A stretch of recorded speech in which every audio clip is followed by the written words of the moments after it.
Hello नमस्कार दोस्तों, स्वागत है आपके अपने platform tuition classes with TWT में। दोस्त आज क्लास लेट में है, लेकिन क्लास लेकर जरूर आया मैं दोस्त।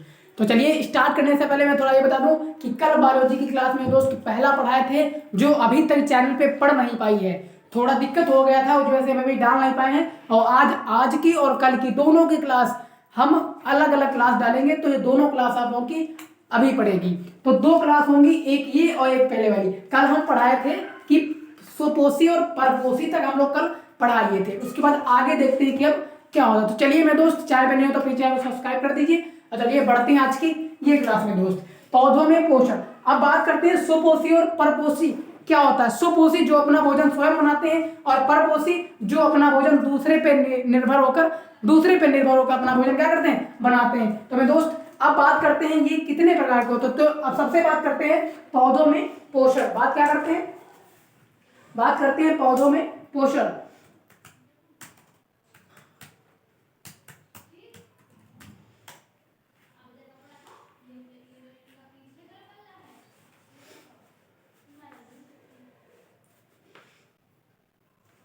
ठीक है मैं दोस्त, चलिए देखते हैं। आज बात करते हैं पौधों में पोषण। तो पौधों में जो पोषण को कैसा है, अब इसके बाद पौधों के पोषण के बाद हम बात करते हैं जीवों में पोषण कैसे होगा। ऐसे स्टेप बाय स्टेप हम पढ़ाते हुए चलेंगे। जैव प्रक्रम का पूरा उम्मीद है 2 क्लासें और हमको लेना पड़ेगा जैव प्रक्रम की। 4 क्लासों में पूरी जैव प्रक्रम क्या कर देंगे, हम पूरा समाप्त कर देंगे। तो चलिए बात करते हैं पौधों में पोषण कैसे होता है। तो पौधे में पोषण कैसे होता है कि पोषण के आधार पर उन पौधों को सुपोषी कहा जाता है। सुपोषी मतलब जो अपना भोजन स्वयं बनाते हो, जो अपना भोजन स्वयं बनाते हैं। पौधों में प्रकाश संश्लेषण की क्षमता होती है, वे प्रकाश संश्लेषण के द्वारा अपना भोजन बनाते हैं। मेरे दोस्त, पौधों के आधार पर सुपोषी हम उन्हीं को कहते हैं जो अपना भोजन क्या करते हैं, तो अपना भोजन स्वयं बनाते हैं। अब इसमें बात करते हैं अपना भोजन कौन स्वयं बनाता है, तो बात इसमें करते हैं पौधों की। तो पौधे अपना भोजन कैसे बनाते हैं दोस्त। तो जो पौधे हैं, यहाँ से पॉइंट है मेरे दोस्त, जो पौधे अपना भोजन प्रकाश संश्लेषण यानी प्रकाश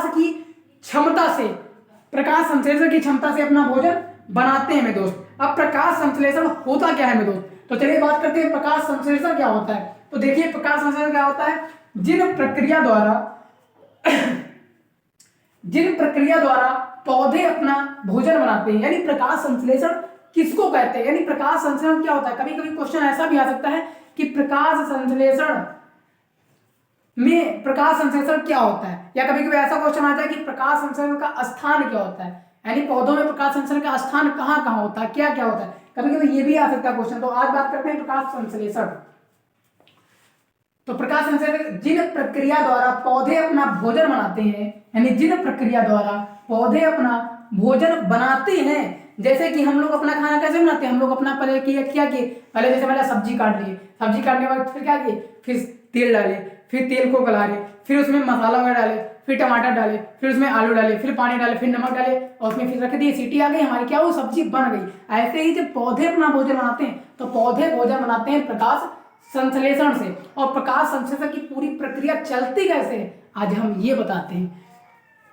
सभी हरे पौधे पर्णहरित यानी क्लोरोफिल होता है। सभी जो हरे पौधे हैं वो क्लोरोफिल होता है। ध्यान रखना, कभी सूखे पत्तियां अपना भोजन नहीं बनाती, इसीलिए पेड़ क्या हो जाते हैं, पेड़ वो सूख जाते हैं। ध्यान रखना, हरे पौधे यानी हरी पत्तियां ही में क्लोरोफिल होता है, और जिनमें पर्णहरित होगा भोजन वही बना पाएंगे। पर्णहरित होता क्या है, पर्णहरित जिसमें प्रकाश को अवशोषित करने की क्या होती है, क्षमता होती है, पर्णहरित वो कहा जाता है। अच्छा, प्रकाश की अवशोषित करने की क्षमता होती है। जैसे पर्णहरित होता, पत्तियों में छोटे छोटे छिद्र होते हैं, जो पत्तियों में छोटे छोटे छिद्र होते हैं, उसमें हम क्या करते हैं, उसमें जैसे प्रकाश की ऊर्जा को क्या किए, ऊर्जा को उसमें ले लिए।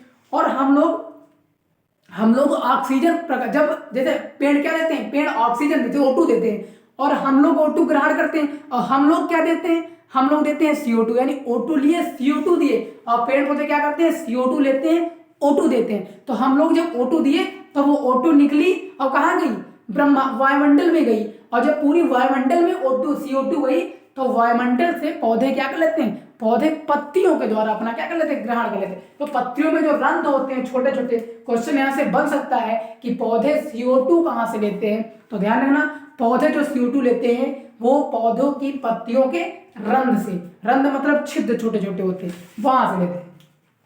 अब अब प्रकाश संश्लेषण की विधि क्या होती है? देखो, प्रकाश संश्लेषण यानी कार्बन डाइऑक्साइड, यानी जो पौधे लिए, क्या लिए पौधे? Carbon dioxide. पौधे कार्बन डाइऑक्साइड ले लिए और लेने के बाद क्या किए? जल के साथ। यानी अब हम जल कैसे मिला? जल, देखो कार्बन डाइऑक्साइड तो हम लोग दिए, हम लोग छोड़े, पौधे की पत्तियों ने, पत्तियों के क्षेत्र से CO2 ले लिया। जब उन्होंने CO2 ले लिया, अब जल कहां से लिया? जल लिया हम जब डालते हैं। अच्छा, एक जाइलम विधि होती है जो मतलब जल में हम डालते हैं। कभी कभी ये सोचे हो, ये कभी कभी दिमाग लगाए हो कि जल से, जल में डालते, सॉरी जड़ में, पेड़ के जड़ में क्या डालते हैं? जड़ में डालते हैं जल, और पहुंचता कहाँ है? पहुंचता है पत्तियों तक। तो ये जाइलम प्रक्रिया होती है, नीचे से ऊपर तक चलना। तो यहां से लिया, कहां से, कहां से लिया? जड़ से हम लोग जड़ में डाले और वो कहां तक गया? वो गया पत्तियों तक गया। तो ये प्रक्रिया जाइलम कहती है, हम आगे पढ़ाएंगे मेरे दोस्त। तो चलिए आगे देखते हैं। बहुत स्पीड में बढ़ाते हैं, थक जाते हैं बढ़ाते बढ़ाते। तो चलिए देखते हैं। देखो, CO2 कार्बन डाइऑक्साइड हम लोग दिए, जल हम लोग ही देते हैं। तो इन दोनों को क्या कर लिया? इन दोनों को ले लिया, यानी CO2 ले लिया और कार्बन। उसके बाद प्रकाश ले लिया, प्रकाश और क्लोरोफिल, यानी प्रकाश जो सूर्य से लिया और हरी पत्तियों से, प्रकाश लिया, उसके बाद हरी पत्तियां ने प्रकाश को ले लिया, तो क्लोरोफिल मिल गया।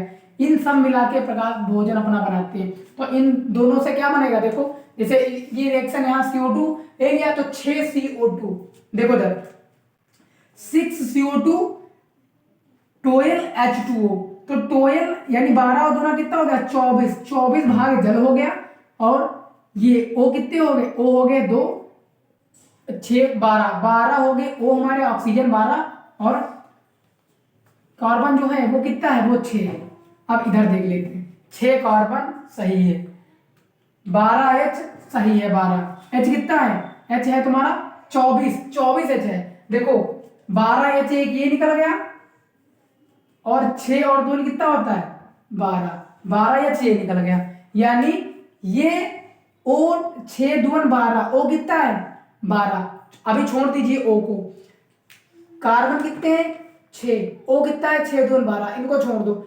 जल देख लो, हाइड्रोजन, इस जल में हाइड्रोजन कितने हैं? 12 2 24, तो 12 ये हो गए और 12 6 2 12 हो गए, 12 12 24 हो गए, 24 हो गए। क्लियर। बात करते हैं ऑक्सीजन की। ऑक्सीजन 12 और 6 2 12, 12 12 24 ऑक्सीजन हो गए। 24 ऑक्सीजन देखते हैं, 6 ऑक्सीजन, 6 और उसके बाद और ऑक्सीजन, और ये 6 6 12, ये 6 और ये 6, 12 हो गया ऑक्सीजन भी। अब बात करते हैं किसकी? अब बात करते हैं 24, इसकी बात करते हैं। 24 ये भी होगी, 12 होगी और 6 ये, तो 6 हो गया कार्बन। यानी इस तरीके से रिएक्शन हमारी क्या होगी? रिएक्शन हमारी पूरी बराबर हो गई। तो ऐसे प्रकाश की संश्लेषण की विधि, ध्यान रखना 110% साथ में गारंटी के साथ बोल सकता हूं कि प्रकाश संश्लेषण की विधि या प्रकाश संश्लेषण की रिएक्शन या पौधों में प्रकाश संश्लेषण कैसे होता है, ये कहीं ना कहीं लगा के MCQ, अति लघु उत्तरी, मतलब MCQ मतलब बहुविकल्पी, अति लघु उत्तरी, लघु उत्तरी, दीर्घ उत्तरी, ये कहीं ना कहीं आपको देखने को मिल ही सकता है। अगला बात करते हैं प्रकाश संश्लेषण का स्थान। कहाँ कहाँ प्रकाश संश्लेषण का स्थान है, कैसे स्थान है, देखते हैं। इसकी प्रक्रिया आदि से अंत तक क्लोरोप्लास्ट में होती है। मतलब क्लोरोप्लास्ट मतलब क्लोरोफिल वर्णक। क्लोरोफिल को हम बोलते हैं, ये पत्तियों की रंध्र में पाए जाते हैं। पत्तियों के अंदर क्या छोटे छोटे रंध्र होते हैं। पत्तियों को प्रकाश संश्लेषण का अंग कहते हैं। वेरी मोस्ट इंपॉर्टेंट, पत्तियों को प्रकाश संश्लेषण का क्या कहा जाता है? MCQ बन के क्वेश्चन एक आ गया, तो आप बोल सकते हैं कि पत्तियों को प्रकाश संश्लेषण का क्या कहा जाता है? अंग कहा जाता है। यहां से क्वेश्चन बन सकता है। फिर पौधों की बाह्य त्वचा में रंध्र होते हैं। मैं भी बोल रहा था कि पौधे जो होते हैं, पत्तियों में भी रंध्र हो गए। उसके बाद अगर जब पौधे होते हैं, पौधे की पत्तियों में छोटे छोटे क्या होते हैं? रंध्र होते हैं। पेड़ में भी क्या होते हैं? छोटे छोटे रंध्र पाए जाते हैं, तने वगैरह में। उसके बाद एक छिद्र होता है जो बंद और खुल सकते हैं। यानी एक पौधों की बाह्य त्वचा में एक रंध्र होते हैं, यानी पौधों की जो त्वचा है उस पे जो बक्कल होता है ना, जैसे जैसे पेड़ है, पेड़ के ऊपर एक बक्कल होता है और बक्कल के अंदर एक ठोस गूदा होता वाला पेड़ होता है ऐसे, तो जो बक्कल होते हैं उसमें रंध्र पाए जाते हैं छोटे छोटे, तो जो बक्कल में जो रंध्र पाए जाते हैं छोटे छोटे, उन रंध्रों से ही वो क्या करते हैं, वो CO2 लेते हैं, कार्बन डाइऑक्साइड, जो हम लोग छोड़ते हैं वायुमंडल में जाती है। तो CO2 क्या करते हैं, पत्तियों के भीतर पहुंचती है, और जो पत्तियों के भीतर जब CO2 पहुंच जाती है तो वो लोग क्या करते हैं, वो लोग ले लेते हैं। अब अगला हम बात करते हैं,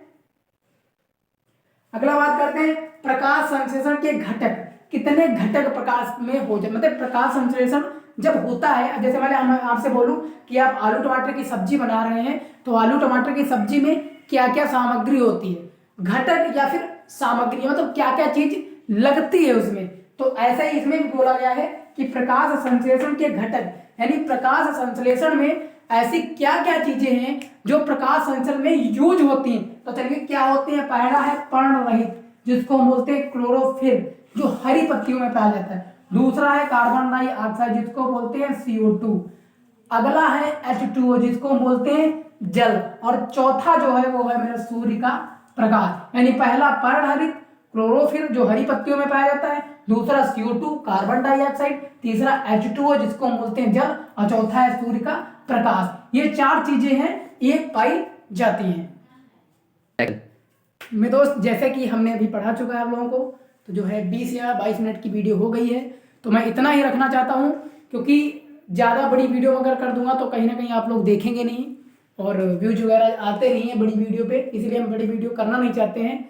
और अगर आप लोग अच्छा प्यार दें मेरे दोस्त, तो 1 और 2 घंटे की बात नहीं, 20-25 मिनट की बात नहीं मैं दोस्त, मैं 4-4 घंटा खड़े पढ़ाऊंगा यही लाइव खड़े हो गए। बाकी मिलते हैं मैं दोस्त अगली वीडियो में। कल का इंतजार करिए, कितने बजे, 7 बजे बायोलॉजी की क्लास में। धन्यवाद।